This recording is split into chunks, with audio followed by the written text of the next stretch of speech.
قرآن میں امام نقی کا نام بھی ہے، قرآن میں امام تقی کا نام بھی ہے، قرآن میں امام عسکری کا نام بھی ہے، قرآن میں سورہ محمد بھی ہے، اور قرآن میں 10 سے زیادہ جگہ پر علی کا نام بھی ہے۔ کبھی کسی اور موقع پہ بات ہو کہ ائمہ کے قرآن میں کہاں کہاں نام ہے، اور قرآن مجید میں امام موسیٰ کاظم کا نام بھی ہے، اور امام موسیٰ کاظم کے نام پر اللہ نے اس انداز سے آیت نازل کی ہے کہ یہ ایک کاظم نہیں ہے، یہ سارا گھرانہ کاظمین ہے۔ صلوات پڑھیں محمد و آل محمد پر۔ یہ پورا خانوادہ کاظموں کا خانوادہ ہے۔ اور عزیزان گرامی، اگر میں یوں کہہ دوں کہ آج اگر تشیع کی عظمت ہے، آج اگر نظام اہل بیت متعارف ہے، اگر آج ذکر اہل بیت آفاقی ہے، تو وہ کاظموں کی وجہ سے ہے۔ انہوں نے اگر اپنے دشمن سے اس جیسا ہو کر، بعض لوگ کرتے ہیں نا اسی جیسا ہو کر رویہ، تو آج یہ تشیع یہاں تک نہیں پہنچتی۔ میں کہتا ہوں کہ آج اگر آپ کفر کے دل میں بیٹھ کر علی علی کر رہے ہوں، تو یہ اس کا ایک سبب یہ ہوتا ہے کہ آپ در حقیقت کاظموں سے جڑے ہوئے لوگ۔ لہٰذا اس آیہ کریمہ کے اندر پروردگار عالم ارشاد فرما رہا ہے والذین ينفقون فی السراء والضراء، وہ گھرانہ جو انفاق کرتا ہے، عطا کرتا ہے، دارائی میں بھی اور ناداری میں بھی۔ جب ان کے پاس ہوتا ہے تب بھی عطا کرتے ہیں، جب ان کے پاس نہیں ہوتا تب بھی عطا کرتے ہیں۔ رات جھنگ سٹی کے امام بارگاہ میں ترمذی برادران کے ہاں ایک جملہ مجھ سے پچھلی رات ہوا تھا کہ سخاوت کا تعلق پیسے سے نہیں ہے۔ یہ کوئی ضروری نہیں ہے کہ جو صاحب ثروت ہوگا وہی سخی ہوگا۔ سخی ہونے کے لیے پیسے والا ہونا ضروری نہیں ہے۔ ایک صاحب کہنے لگے مولانا پیسے ہوتے تو ہم بھی سخی ہوتے ہیں۔ میں نے کہا آپ سخی ہوتے تو آپ کے پاس پیسہ ہوتا۔ اس کا رخ تبدیل کر لیجئے۔ صلوات پڑھ لیں نبی اور آل نبی پر۔ قرآن اس گھرانے کا تعارف اللہ کروا رہا ہے والذین ينفقون فی السراء والضراء، یہ گھرانہ وہ ہے جو ان کا کام دینا ہے، ان کا کام دینا ہے۔ ہم سے نہیں پوچھو کہ ہم ان سے مانگتے کیوں ہیں، اللہ سے اعتراض کرو کہ اللہ نے انہیں دینے والا کیوں بنایا ہے۔ میں تو اسی سے مانگ رہا ہوں کہ جو دینے والے لوگ ہیں۔ بھائی قرآن مجید یا علی مدد پر قرآن میں 25 سے زیادہ آیتیں ہیں۔ صلوات میں غور کر رہے ہیں آپ؟ یہ جو ہم مولا سے مدد مانگ رہے ہوتے ہیں یا علی مدد بولتے ہیں، ایک آیت نہیں ہے، قرآن مجید میں 25 دلیلیں ہیں ہمارے پاس۔ اور بہت سے لوگوں کی خواہش ہوتی ہے کہ قرآن سے دکھاؤ، قرآن سے دیکھنے کی بہت سے لوگوں کو خواہش ہوتی ہے۔ غور کر رہے ہیں؟ جس میں سے ایک آیت یہی ہے۔ ایک آیت اور سنا دیتا ہوں، کیا ارشاد ہو رہا ہے قل رب ادخلنی مدخل صدق واخرجنی مخرج صدق۔ اے میرے حبیب مجھ سے مانگو، مجھ سے کہو کہ مجھے یا اللہ ہر کام میں سچائی کے ساتھ داخلہ عطا فرما اور سچائی کے ساتھ خارجہ عطا فرما۔ میں ہر کام کا آغاز بھی سچائی سے کروں، میں ہر کام کو مکمل بھی سچائی کے ساتھ کروں۔ بہت سارے کام سچائی کے ساتھ شروع ہوتے ہیں لیکن سچائی پہ ختم نہیں ہوتے۔ کارنامہ یہ ہے کہ سچائی پر شروع ہوا ہے تو کام سچائی پر ہی مکمل ہو۔ لہذا حبیب سے اللہ کہہ رہا ہے کہ مجھ سے کہو قل رب ادخلنی مدخل صدق واخرجنی مخرج صدق، یا اللہ مجھے خارجہ بھی اور داخلہ بھی سچائی کے ساتھ عطا فرما۔ وَاجْعَلْنِي مِن لَّدُنْكَ سُلْطَانًا نَصِيرًا، اور اے اللہ مجھے اپنی جانب سے مضبوط مددگار عطا فرما۔ عزیزان گرامی غور فرمائیں گے، مجھے اپنی جانب سے مضبوط مددگار عطا فرما۔ نصیر مانگ رہے ہیں نبی اللہ سے، نصرت نہیں مانگ رہے۔ بڑی عنایت آپ کی توجہات کا بہت شکریہ۔ نصرت اور ہے، ناصر اور ہے، نصیر اور ہے۔ اگر اللہ کے حبیب نے اللہ سے نصرت مانگی ہوتی نا تو صرف یا اللہ مدد بولتے. اگرچہ یا اللہ مدد بولنا عین توحید ہے جی، صرف بولتے، جائز ہی نہ ہوتا یا اللہ مدد کے علاوہ کچھ اور بولنا. یہ نبی اللہ ہی سے مدد مانگ رہے ہیں. یا اللہ میری مدد کر. کیا مدد کر؟ مجھے بہترین مددگار عطا فرما. غور کر رہے ہیں آپ؟ یا اللہ مجھے میری مدد کر، میرے اللہ میری مدد کر، مجھے بہترین مددگار عطا فرما. یعنی اللہ بھی مدد کرے گا تو علی کے ذریعے کرے گا.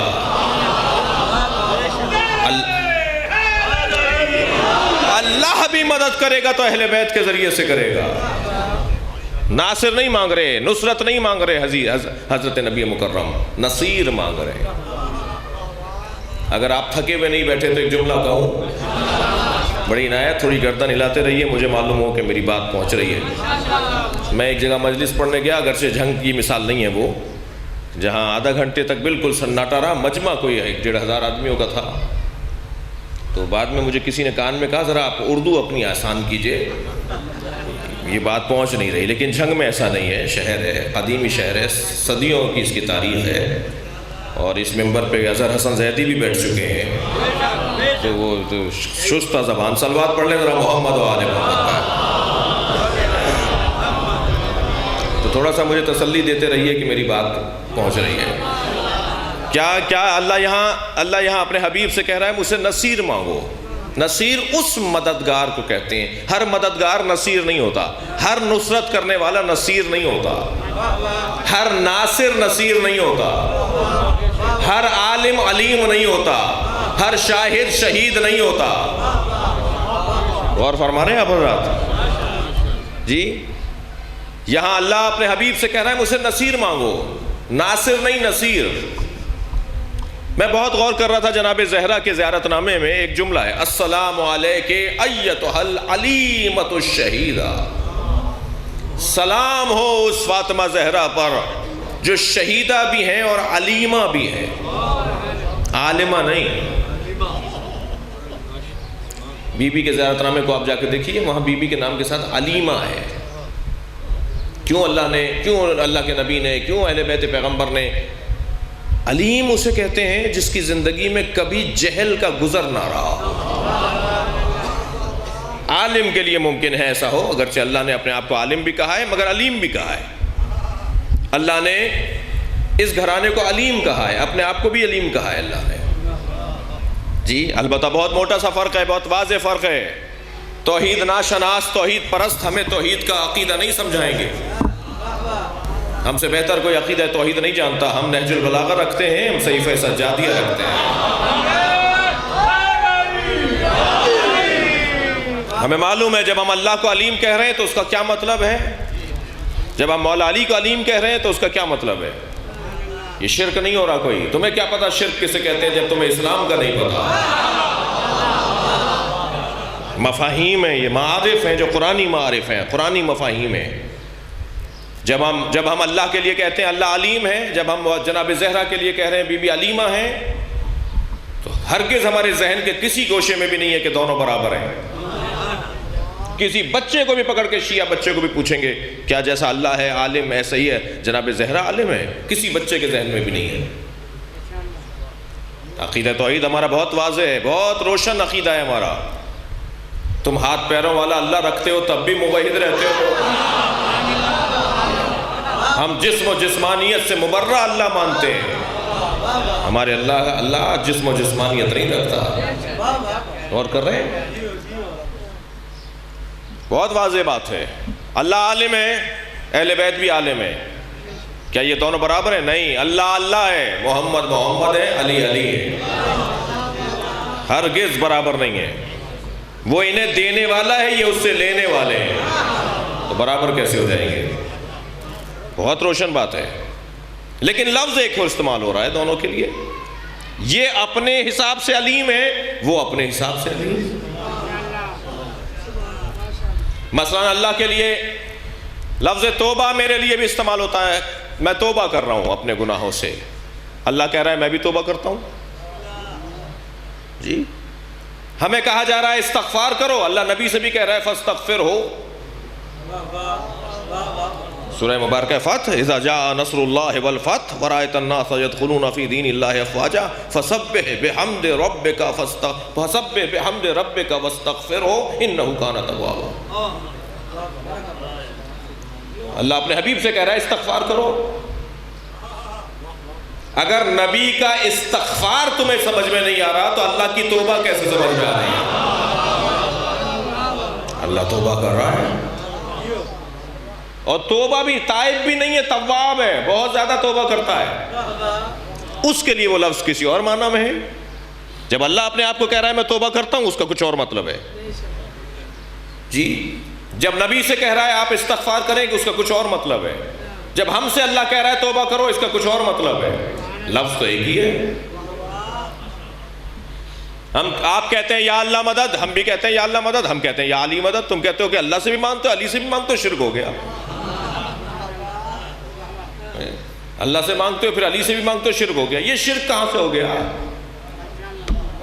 اگر یہ شرک ہو رہا ہے کہ میں اللہ سے بھی مانگتا ہوں اور علی سے بھی مانگتا ہوں، یہ شرک ہو رہا ہے، تو اللہ بھی توبہ کرتا ہے، میں بھی توبہ کرتا ہوں، اس کو کیا لے جاؤ گے؟ تم تو پھر پتہ نہیں کیا بولو گے ایسے لوگوں کو۔ یہ تو اللہ کا کرم ہے کہ قرآن مجید سے بات کر رہا ہوں، ورنہ کہتے ہیں یہ حدیثیں لے کر آئے تھے۔ یہ قرآن میں آپ کے سامنے پڑھ رہا ہوں، یہ ساری مثالیں قرآن کی ہیں۔ اور کر رہے ہیں نا آپ حضرات؟ سب ماشاءاللہ نہیں بول رہے۔ بڑی عنایت آپ کی، بہت شکریہ جی۔ الفاظ مشترک ہو سکتے ہیں، معنی مشترک نہیں ہے۔ اتنے سارے لوگ بیٹھے ہوئے ہیں، یہ سب مختلف ہیں نا، لیکن متضاد نہیں ہے۔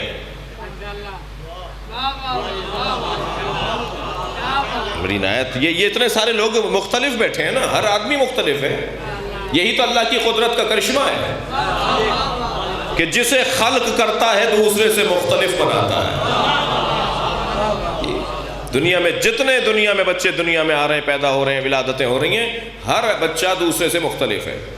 مختلف ہونا اور ہے، متضاد ہونا اور ہے۔ متضاد ہوتے تو یہ فرش اعضا پر آ کے ہی نہ بیٹھتے۔ یہ ایک عقیدے والے لوگ ہیں جو مجلس اعضا میں آ کے بیٹھے ہیں۔ اچھا، اس میں بھی کوئی ضروری نہیں ہے کہ سارے شیعہ آ کر بیٹھے ہیں۔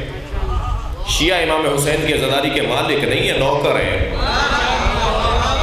یہ جملہ میں بار بار کہتا ہوں، شیعہ امام حسین کی عزاداری کے مالک نہیں ہیں، نوکر ہیں، اور نوکروں کو اپنی اوقات میں رہنا چاہیے۔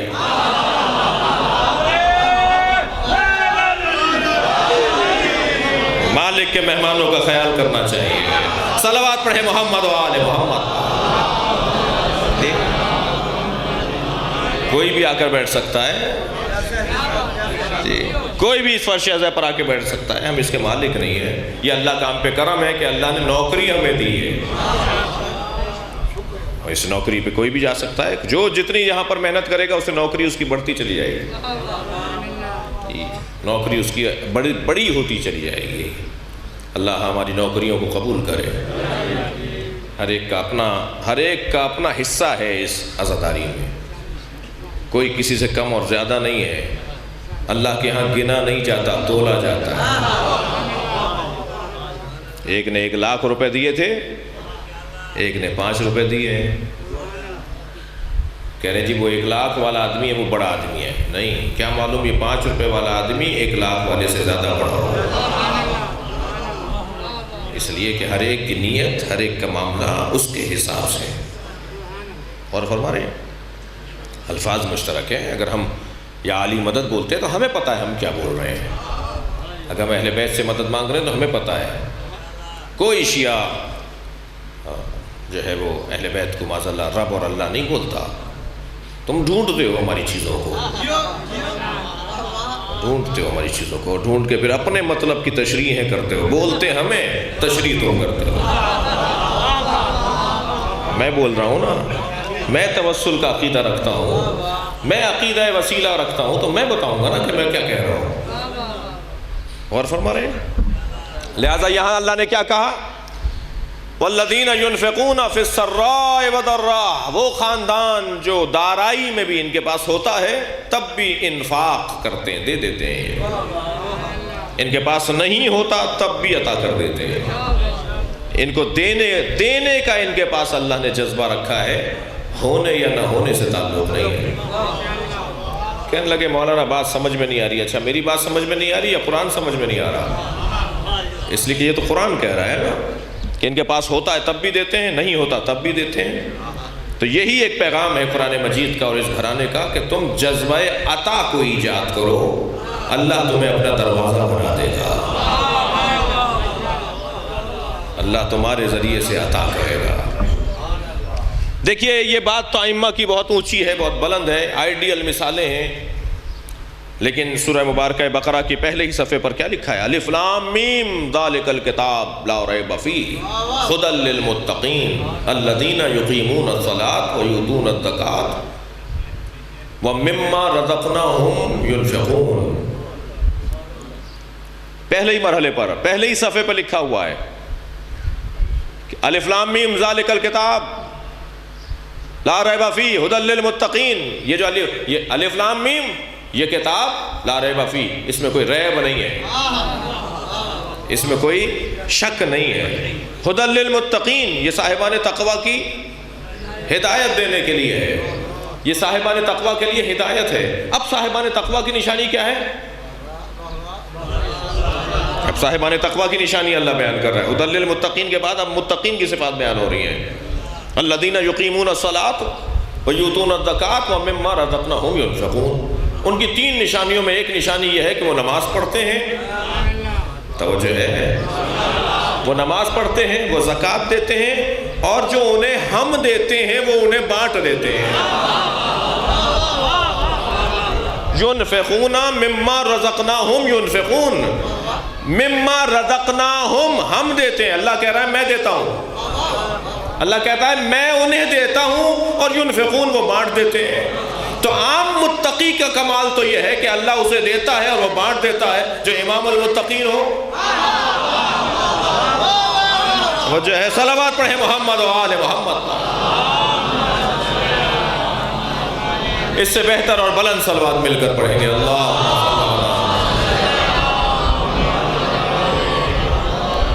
عام متقی کا کام یہ ہے کہ اسے اللہ دیتا ہے اور وہ بانٹتا ہے. اور جو متقین کا پروردگار ہو, پروردش کرنے والا ہو, پرورش کرنے والا ہو, پالنے والا ہو, متقی ساز ہو, جو متقیوں کو بناتا. اعینونی بالتقوی, اے میرے شیعو میری مدد کرو. کون کہہ رہے ہیں؟ علی کہہ رہے ہیں اے میرے شیعو میری مدد کرو تقوی کے ذریعے. تم جتنے متقی ہو جاؤ گے اتنے ہی میری مدد کر کے تشیع کو مضبوط کرو گے. شیعت کی مضبوطی کا ایک رستہ ہے جو تقوی ہے. میں اس بچے سے, اس جوان سے کہوں کہ تقوی کوئی خاص حلیہ نہیں ہے. ویسے بھی اسلام حلیوں کا نام نہیں ہے, رویوں کا نام ہے. توجہ کر رہے ہیں؟ رویوں سے معلوم ہوگا کہ یہ مسلمان ہے یا نہیں. پیکنگ کا دور ہے نا آج کل, جس کی اچھی پیکنگ ہوگی اس کی دام اچھے لگیں گے. حلیوں والے لوگ نہیں, اصل حلیہ نہیں ہے. حلیہ رویہ ٹھیک ہو جائے, حلیہ خود بخود حلیہ اس کے مطابق ڈھل جائے گا. تقوی بہت زیادہ مشکل کام نہیں ہے. ہم فطری طور پر متقی ہیں, ہم پیدائشی متقی ہیں. ہم اللہ کے یہاں سے تقوی کا جذبہ لے کر آئے ہیں. ہر کام نہیں کریں گے, ہر جگہ نہیں جائیں گے, ہر پانی نہیں پئیں گے, ہر کھانا نہیں کھائیں گے, ہر ایک سے ہاتھ نہیں ملائیں گے. یہ جو نہیں کریں گے اسی کو تقوی کہا جاتا ہے. یہی تقوی ہے. بس یہی کام اگر اللہ کی خاطر ہو جائے تو اس سے انسان ولی بن جاتا ہے. اللہ متقیوں کو ولی بناتا ہے. اور اگر یہی جذبہ تقوی, یہی انداز مولانا, اگر یہی انداز اللہ کی خاطر ہو جائے تو اس سے انسان ولایت کے درجوں کو طے کرتا ہے, مراحل ولایت کو طے کر رہا ہوتا ہے. آیت اللہ حسن زادہ عاملی ابھی زندہ ہیں, تقریباً 100 سال کی عمر ہمارے مجتہدوں میں سے ہیں. ان کے گھر کے برابر والے گھر سے ایک بچہ چھت سے گر کے مر گیا. غسل و کفن دے کے جنازہ تیار کیا, دفنانے کے لیے میت اٹھا دی. جب میت لے کے چلے تو اس کی ماں بے ہوش ہو گئی. انہوں نے اپنے خادم سے کہا کہ اس میت کو روکو. بزرگ عالم ہے, عصا کا سہارا لے کے اپنے خادم کا سہارا لے کے آئے, بچے کے سر پہ ہاتھ رکھ کے کہا بسم اللہ الرحمن الرحیم. بچہ اٹھ کے بیٹھ گیا. جی ابھی زندہ ہیں یہ جن کے میں ذکر کر رہا ہوں, ابھی زندہ ہیں. بچہ اٹھ کے بیٹھ گیا. کہنے لگے لے جاؤ اس کا کفن تبدیل کرو, اس کو کپڑے پہناؤ, اس کی ماں کو کہو کہ ہم نے اسے زندہ کر دیا. قرآن کہہ رہا ہے کل ما بہل موتا, قرآن کے ذریعے مردوں سے باتیں ہوتی ہیں. جی وہ کون, وہ قاری قرآن کہاں ہے جو مردوں سے باتیں کرتا ہے؟ وہ کیسے ہوگا؟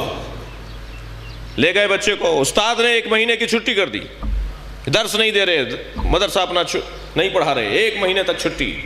پھر ایک مرتبہ اعلامیہ لگا کہ فلاں تاریخ سے استاد پڑھائیں گے, آیت اللہ جوادی حسن زادہ عملی. تو ہمارے استاد جو ان کے شاگرد ہیں, یعنی میں استادی شاگرد میں ان کا پوتا ہوں, تو ہمارے استاد جو ان کے شاگرد میں فرماتے ہیں جب ہم 1 مہینے کے بعد ان کی کلاس میں گئے تو انہوں نے کہا مجھے معلوم ہے تم مجھ سے ایک سوال ضرور کرو گے کہ میں نے یہ کیا کیا, مردے کو زندہ کیسے کر دیا, بچے کو میں نے زندہ کیسے کر دیا. تو بس ایک ہی جواب ہے اس کا مختصر سا, اس کے اوپر غور کر لو اور آگے بڑھو, آج کی کلاس پڑھو, اس پہ زیادہ غور نہیں کرو. اور اس کا جواب یہ ہے کہ ساری زندگی میں نے اللہ کو ہاں کہا, ایک دفعہ اللہ نے بھی ہاں بول دیا.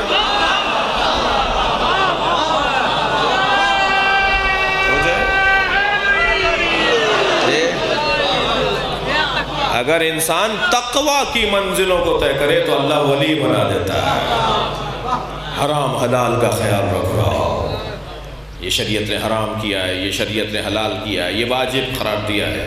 حضرت آیت اللہ بہجت سے پوچھا گیا کہ استاد بتائیے عرفان کا نصاب کیا ہے,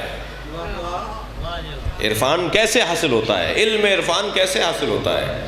فرمانے لگے گناہوں سے بچنے سے. تم جتنے گناہوں سے بچتے چلے جاؤ گے اللہ تمہیں عارف بناتا چلا جائے گا. عارف کا مطلب ہے ولی ہے. عارف کامل ہوتا ہی ولی ہے.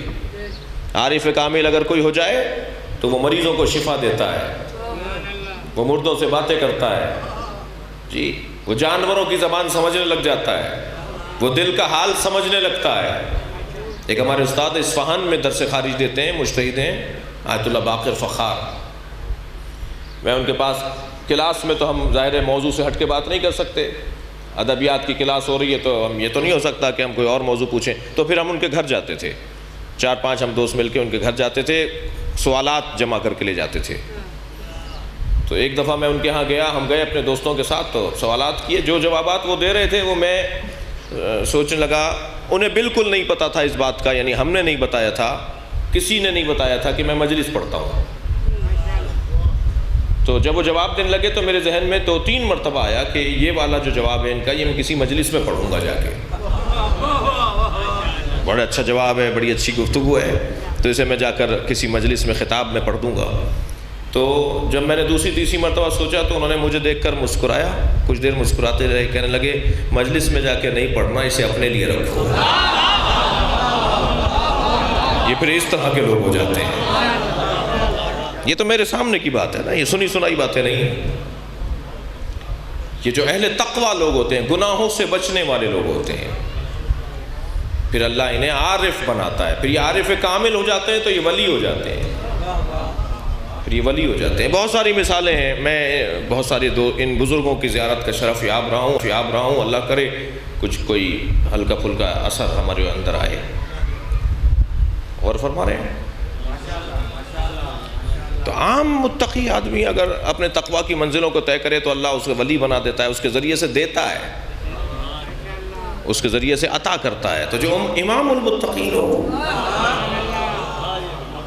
جو متقی ساز ہو, جو ولی ساز ہو, جو ہر ولایت کے سلسلے کا امام ہو, دنیا کا کوئی ولی آپ کو نہیں ملے گا جو علی علی نہ کرتا ہو.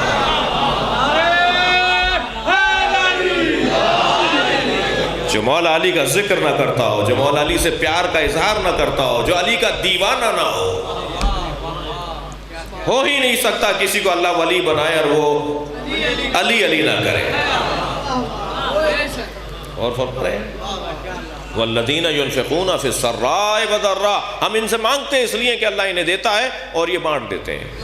اب وہ مفہوم روشن ہوگا کہ نہیں ہوتا تو کیسے دیتے ہیں، ان کا کب ہوتا ہے، اللہ کا ہوتا ہے۔ بات روشن ہے میری؟ نہیں ہوتا تو کیسے دیتے ہیں، وہ جو دے رہے ہوتے ہیں وہ ان کا نہیں ہوتا، وہ اللہ کا ہوتا ہے، یہ دے دیتے ہیں، یہ ارادہ کرتے ہیں اور وہ چیز حاضر ہو جاتی ہے۔ جس نے ساری زندگی اللہ کی خاطر زندگی گزاری ہے، پھر اللہ ایک مرتبہ اللہ نے ہاں کہہ دیا، یا اللہ تو نے مجھے باب الحوائج بنایا، تو نے ہی کہا ہے نا یہ میرے دروازے پر آئے، آ گئے۔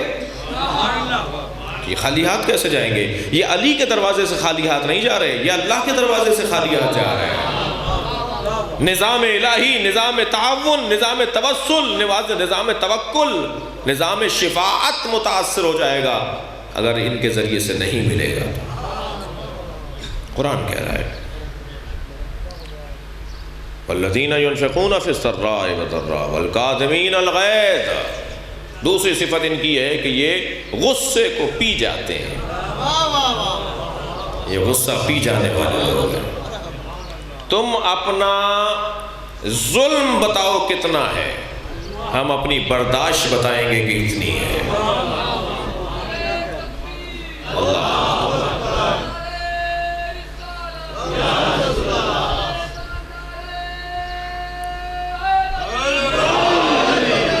ہماری برداشت، ہماری تحمل مزاجی کو تم نہیں پہنچ سکتے۔ وعافین عن الناس، اور یہ لوگوں کو معاف کر دیتے ہیں۔ واللہ یحب المحسنین، اور اللہ احسان کرنے والوں کے ساتھ ہے۔ اللہ احسان کا، اللہ اہل بیت کے ساتھ ہے، اللہ اہل بیت کے ساتھ ہے، تبھی تو 1400 سال کے بعد ہر جگہ علی علی ہو رہا ہے، ہر جگہ حسین حسین ہو رہا ہے۔ جنہوں نے مارا تھا، جنہوں نے ظلم کیا تھا، ان کی قبروں کا پتہ نہیں ہے، جنہوں نے قتل کیا تھا، جنہوں نے ظلم کیا تھا، ان کی قبروں کا پتہ نہیں ہے۔ اور حسین ابن علی کا کون سا شہر ہے جہاں حسین کا مزار نہ بنا ہوا ہو؟ یہ زری کیا ہے، یزا خانے کیا ہیں؟ ہر شہر میں، ہر گلی میں امام حسین کا مزار بنا ہوا ہے۔ صرف کربلا میں نہیں ہے، کربلا تو اصل امام کی بدن مبارک وہاں موجود ہے، لیکن جگہ جگہ حسین ابن علی کا مزار بنا ہوا ہے۔ یہ امام بارگاہ امام حسین کے مزار ہیں۔ جب میں کربلا نہیں جا سکتا ہوں، جب میرے پاس توانائی نہیں ہے کہ میں کربلا جاؤں، تو امام بارگاہ میں آ جاتا ہوں، اس ذریعے پر جا کے سلام کرتا ہوں۔ میری نیت میں یہی ہوتا ہے کہ میں کربلا میں کھڑا ہوں، اور ہمیشہ جب میں امام بارگاہ میں امام حسین کو سلام کرنے آتا ہوں تو علم سے گزر کے جاتا ہوں۔ جیسے کربلا جاتا ہوں تو پہلے حضرت عباس پر جاتا ہوں، پھر امام حسین کے پاس جاتا ہوں۔ وہاں کربلا میں حضرت عباس کا مزار ہے، یہاں ہمارے امام بارگاہ میں علم ہے۔ اللہ اہل بیت کے ساتھ ہے۔ واللہ یحب المحسنین، اللہ محبت کرتا ہے محسنوں کے ساتھ، نیکوکاروں کے ساتھ، خدمت کرنے والوں کے ساتھ۔ یہ آیت کا ترجمہ میں نے پڑھا، بہت لمبی گفتگو نہ کروں۔ میرے مولا امام موسیٰ کاظم سے سوال کیا سائل نے، بما یعرف الامام، کیسے امام کو پہچانے کہ امام کسے کہتے ہیں؟ کوئی شخص آ کر دعویٰ کرے کہ میں امام ہوں، ہم کیسے مانے کہ یہ امام ہے؟ فرمایا بخصال، نشانیوں سے پہچانا۔ اولھا، سب سے پہلی نشانی اس کی یہ ہے، سنا دوں؟ امام موسیٰ کاظم سے پوچھا گیا امام کسے کہتے ہیں، امام کی نشانی کیا ہے؟ حضرت نے فرمایا اس کی نشانیوں میں سب سے پہلی ایک نشانی یہ ہے، یکون علیہم حجت، وہ پوری امت پر حجت ہوتا ہے، ہر شخص مانے گا کہ یہ امام ہے۔ جی، دشمن بھی مانے گا، اپنا بھی مانے گا، کوئی یہ نہیں کہہ پائے گا کہ یہ عالم نہیں ہے، کوئی یہ نہیں کہہ پائے گا کہ یہ صاحب کردار نہیں ہے، کوئی یہ نہیں کہہ سکے گا کہ ان سے کوئی بڑا آدمی ہے، مانیں گے ان سے بڑا آدمی کوئی نہیں ہے۔ فرد فرد پکار کر کہے گا ان سے بڑا آدمی کوئی نہیں ہے. یہ نشانی ہے امام ہونے کی. دل سے آواز آئے گی دشمن کے بھی اور چاہنے والے کے بھی کہ امام میرے یہی ہیں. اچھا وہ پھر دشمن کیوں رہ گیا؟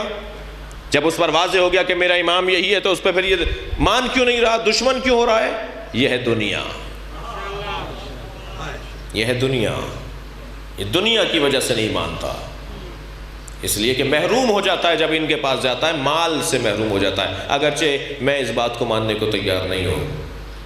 ہم اگر 7 دن تک مال سے محروم رہتے ہیں نا تو ہمارے امام ہمیں 7 دن سے زیادہ پریشان رہنے نہیں دیتے. ہمارے لیے ایسے ایسے رستے نکل آتے ہیں، لیکن وہ سمجھتا ہے کہ میری دنیا مجھ سے چھن جائے گی، میرے پاس پیسہ نہیں رہے گا اگر میں نے اس گھرانے کو مان لیا. لیکن کوئی ایسا نہیں ملے گا آپ کو کہ جس نے اہل بیت کو دشمنی کے باوجود بھی نہ مانا ہو. ابن عباس کا سامنا ہو گیا عمرو عاص کے ساتھ. کون ہے عمرو عاص؟ شام کی حکومت کا وزیر خاص. جی مولا علی کی شہادت کے بعد ابن عباس اور عمرو عاص کا آمنا سامنا کسی ایک سفر پر ساتھ ہو گئے. حضرت ابن عباس نے فرمایا کہ اب تو اولاد علی کا پیچھا چھوڑ دو، اب تو ان کو تکلیفیں دینا چھوڑ دو. علی کو تم نے اپنے رستے سے ہٹا دیا، حسن کو تنگ نہیں کرو، حسین کو اذیت نہیں پہنچاؤ. کہنے لگا تم مجھے کیا سمجھاؤ گے؟ تم یہ بتانا چاہ رہے ہو کہ تم علی سے زیادہ محبت کرتے ہو؟ میں تو علی کے مرنے پر، علی کو قتل کروانے کے باوجود میں علی کے مرنے پہ رویا تھا. کیا ماجرا ہے؟ کیا کہنا چاہتے ہو؟ کہ ہم نے قتل کروایا علی کو، ہم قاتلان علی میں سے ہیں. مگر جب علی کو مارا گیا اور علی کا جنازہ دفنا دیا گیا تو میری آنکھوں میں آنسو آ گئے تھے. میں نے کہا تھا انسان مار دیا گیا. کہنے بیٹھو ابھی یہاں پر. اپنے خیمے میں گیا، اپنا صندوق اٹھا کر لے آیا، اس میں سے کچھ ڈھونڈنے لگا. ڈھونڈتے ڈھونڈتے اسے ایک کاغذ ملا، ایک تحریر نکلی. کہنے لگے دیکھو یہ میں نے جب علی کو، ہم نے علی اس دنیا سے گئے تھے نا تو میں نے علی کی شان میں قصیدہ کہا تھا. جی اب اس کا وہ ایک بہت مشہور جملہ ہے، عرب دنیا کا محاورہ ہے، وہ اس کے کلام کا پہلا مصرع ہے. اور وہ اللہ اکبر، الفضل ما شہدت بہ العادا، یہ پہلا مصرع ہے عمرو عاص کے اس قصیدے کا جو اس نے مولا علی کی شان میں کہا ہے دشمن مولا کا. اور اس کا ترجمہ یہ ہے کہ فضیلت ہے ہی وہ جس کا اقرار دشمن کرتا. صلوات پڑھیں محمد و آل محمد. الفضل ما شہدت بہ العادا، جب کسی کی فضائل کو کوئی دشمن بیان کرے تو سمجھو یہ فضیلت ہے. لہذا یکون علیہم حجت، ایک دلیل یہ ہے کہ وہ حجت ہے سب کے اوپر.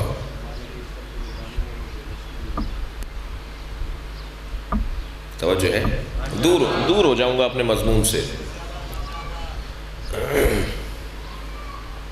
توجہ ہے نا برات کی؟ تھوڑا سا مجمع بھی تھکا ہوا ہے، خستہ ہے.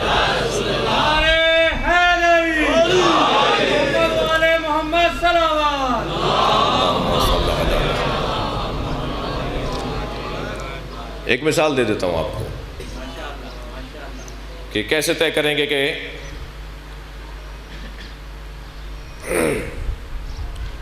دیکھیے حضرت موسیٰ بڑے نبی ہیں، حضرت خضر چھوٹے نبی ہیں، ایسے ہی ہے. مگر حضرت خضر حضرت موسیٰ کو پڑھا رہے ہیں. قرآن میں سورہ نحل کے اندر پورا واقعہ ہے. حضرت موسیٰ کو حضرت خضر پڑھا رہے ہیں. اور وہ 3 باتیں جو قرآن میں ذکر ہوئی ہیں کہ وہ دیوار گر رہی تھی اسے سیدھا کر دیا، وہ کشتی میں سوراخ کر دیا، ایک جوان بچے کو مار دیا، قتل کر دیا حضرت خضر نے. تو حضرت موسیٰ نے کہا آپ نے اسے کیوں قتل کر دیا؟ پھر آپ نے ایک گرتی ہوئی دیوار کو بغیر مالک کی بتائے ہوئے اور اس سے اجرت لیے بغیر آپ نے اس دیوار کو بنا کے کھڑا کر دیا. جی پھر آپ نے کشتی میں سوراخ کر دیا، لمبا واقعہ ہے قرآن کے اندر۔ تو حضرت خضر ہر سوال کے اوپر کہتے تھے کہ تم میں برداشت نہیں ہے، میں نے تمہیں روکا تھا، تمہیں سمجھایا تھا مجھ سے سوال نہیں کرو گے، مگر تم مجھ سے سوال پر سوال کر رہے ہو، لہذا ھذا فراق بینی و بینک، میرے اور تمہارے درمیان اب جدائی ہو گئی ہے۔ تیسرا سوال انہوں نے کیا اور حضرت خضر سے کہا کہ حضرت موسیٰ سے فرمایا حضرت خضر نے کہ اب میں تمہارے ساتھ نہیں چل سکتا، اور پھر تینوں باتوں کو بتایا کہ میں نے سوراخ کیوں کیا تھا، میں نے دیوار کیوں ٹھیک کی، میں نے اس لڑکے کو کیوں مارا، وہ تینوں کے جواب دیے حضرت خضر نے۔ حضرت خضر موسیٰ کو پڑھاتے ہیں اور حضرت امام موسیٰ کاظم حضرت خضر کو پڑھاتے ہیں۔ صلوات پڑھ حضرت محمد و آل محمد۔ قصہ کچھ یوں ہے کہ جب امام کی ولادت ہوئی امام موسیٰ کاظم کی تو گہوارے میں سرکار لیٹے ہوئے ہیں اور لوگ مسلسل، جو اس گھرانے کا دستور ہے کہ دروازہ کھلا رہتا ہے، آنے جانے والوں کا ایک سلسلہ جاری رہتا ہے، لوگ آ رہے ہیں جا رہے ہیں، آ رہے ہیں جا رہے ہیں، ایک وقت میں 25 آدمی کھڑے ہیں، بیٹھے ہیں، کھا رہے ہیں، سوال کر رہے ہیں، 50 کھڑے ہوئے ہیں اندر آنے کے لیے۔ امام کا گھر ہے، امام صادق کا گھر ہے۔ تو ایک مرتبہ ایک شخص نے آ کر کہا کہ مولا میں کچھ احرام کے متعلق آپ سے سوالات رکھتا ہوں، کچھ عمرے پہ جا رہا ہوں، مجھے احرام سے متعلق کچھ سوالات کرنے ہیں۔ رش بہت زیادہ تھا، ایک شخص یہاں سے امام سے پوچھ رہا تھا، دوسرا وہاں سے حضرت سے پوچھ رہا تھا۔ تو حضرت نے اس سوال کرنے والے سے کہا وہ جو گہوارے میں میرا بچہ لیٹا ہے اس سے پوچھو۔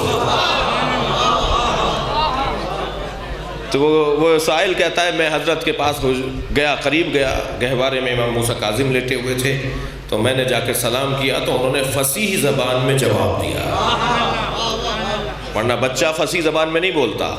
اگر بچہ بولنا بھی شروع ہو جائے 1 2 3 سالوں کے بعد تو اس کی زبان فصیح نہیں ہوتی۔ یہ گہوارے میں ہے اور فصیح بول رہے ہیں، صاف زبان، عربی زبان میں گہوارے میں لیٹے ہوئے بول رہے ہیں۔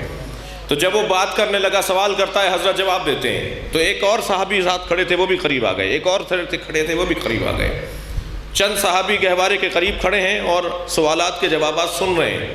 تو ان میں سے جو کھڑے تھے ان میں سے ایک نے کہا، توجہ چاہوں گا، ان میں سے ایک نے کہا کہ کیا یہ آپ کا علم پیغمبر کے علم کے برابر ہے؟ تو آواز دے کر کہا خضر تم تو جانتے ہو کہ ہمیں پیغمبر سے علم منتقل ہوا ہے۔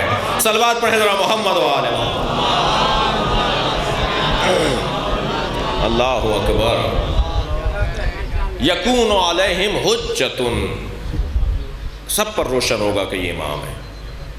نہ ماننا اور بات ہے، بہت سارے لوگ اللہ ہے اس پر اتنی دلیلیں، لوگ نہیں مانتے۔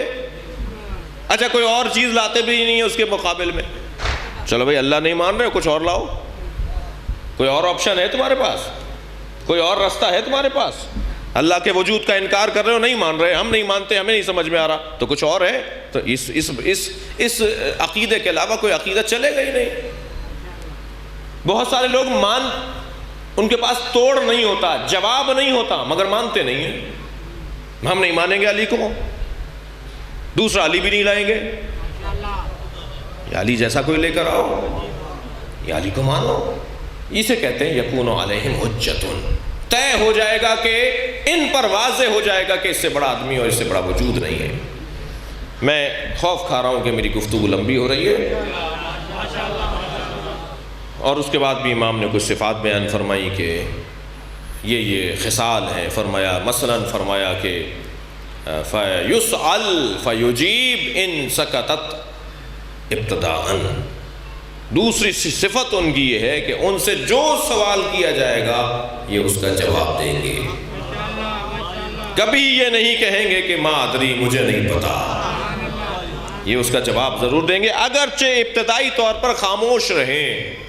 اور ان کا خاموش رہنا ان کے عدم علم پر دلیل نہیں ہوتا، سائل کو حوصلہ دے رہے ہوتے ہیں، پوچھنے والے کو ہمت بندھا رہے ہوتے ہیں۔ اس کے بعد فرماتے ہیں تیسری نشانی یہ ہے کہ یقدر ان یتکلم بکل لسان، وہ ہر زبان میں بات کرنے کی قدرت رکھتے ہیں۔ جتنی یہ امام موسیٰ کاظم کی حدیث میں آپ کو سنا رہا ہوں، ہر زبان میں بول سکتے ہیں۔ ہر زبان جب کہہ دیا بکل لسان تو انسانوں کی زبان ہے یا جانوروں کی زبان ہے؟ ہر زبان سے مراد ہر زبان ہے۔ جانور بھی اگر ان کے پاس کھڑا ہے اور کوئی پوچھنا چاہتا ہے مولا یہ کیا بول رہا ہے، تو وہ بتا دیں گے کہ جانور بول کیا رہا ہے۔ ایک نہیں، سینکڑوں واقعات ہیں تاریخ کے اندر۔ ایک شخص آیا ہے، فارسی زبان ہے، عربی میں بولنا چاہ رہا ہے، اس کا لہجہ عربی کا نہیں تھا، فارسی لہجہ تھا۔ حضرت نے فرمایا تم اپنے آپ کو تکلیف نہیں دو، ہم تم سے فارسی میں ہی بات کریں گے۔ لہذا یہ ہر زبان میں بولنے والے لوگ ہیں۔ عزیزو، امام موسیٰ کاظم نے اپنی زندگی کے مختلف اور مشکل امامت کو گزارا ہے۔ 14 سال قید۔ کبھی تصور کریں 1 سال اگر کوئی قید میں رہے، 1 دن کوئی اگر جیل میں رہے، اس کے اوپر کیا گزرتی ہے؟ 1 2 3 سال نہیں، 14 سال 14 سال کی قید۔ بدن مبارک میرے مولا کا اتنا نحیف ہو گیا تھا کہ جب ایک چاہنے والے نے سفارشیں کروا کر کے کسی طرح امام کی زیارت کر لو، اجازت پائی کہ جاؤ دیکھ لو اپنے امام کو۔ کتنا مشکل دور تھا شیعوں کے لیے۔ میرے اور آپ کے اگر کوئی بزرگ اسیر ہو جائیں، کوئی ہمارا رہنما قید میں چلا جائے، تو ساری قوم باہر نکل آتی ہے نا۔